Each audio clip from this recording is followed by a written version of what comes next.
You're thinking too much and it's stopping you from living the life that you want. When you constantly analyze everything, your mind becomes paralyzed with fear. And then instead of doing the things that you have to do, you imagine all these fake scenarios that never happen. And this is very common with people who worry too much, like myself. When I started doing comfort zone challenges to overcome my fear of social judgment, I noticed what my mind was doing. I would come to the spot where I need to do my thing. For example, one of the challenges was to lay down on the floor in a busy area, and I would just stand there for about 30 minutes to 1 hour thinking what could go wrong. Like, what if someone steps on my head? What if I get dirty? What if I see someone I know? What if? And the more I waited, the harder it was to actually do it. The next day I did the same thing. I would just stand there thinking that I could think my way through this problem to make it easier, but that's impossible. What I needed at that time was just someone to push me, to save me from that mental torture. And if you're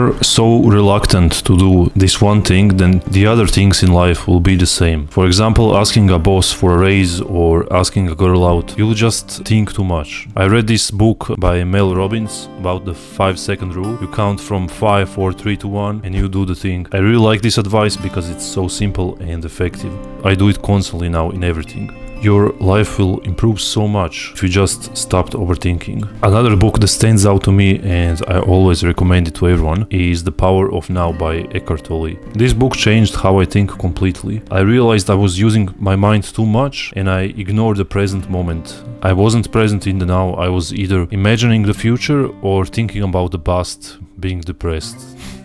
Being present in the moment means that you're doing the best thing you can right now, not in the future and not thinking about the past. And when you realize that, you'll free so much of your mental bandwidth. So how do you actually stop overthinking? Stop worrying about the future and just focus on the next step you can do. And the future will sort itself out. There is no point in what I did before my comfort zone challenges, thinking that I could solve my problem by thinking more.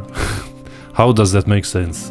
The secret is action. Once you get used to taking action, it will be much easier for you. Also, meditation is very useful for this purpose. It makes you aware of your negative thoughts and how addicted we are to constantly thinking. We are living in a very fast-paced world. It makes you realize what thoughts are useful and which are not, which is most of them. So that's it for today, guys. Check out my Static Hubs guide in the description and see you in the next video.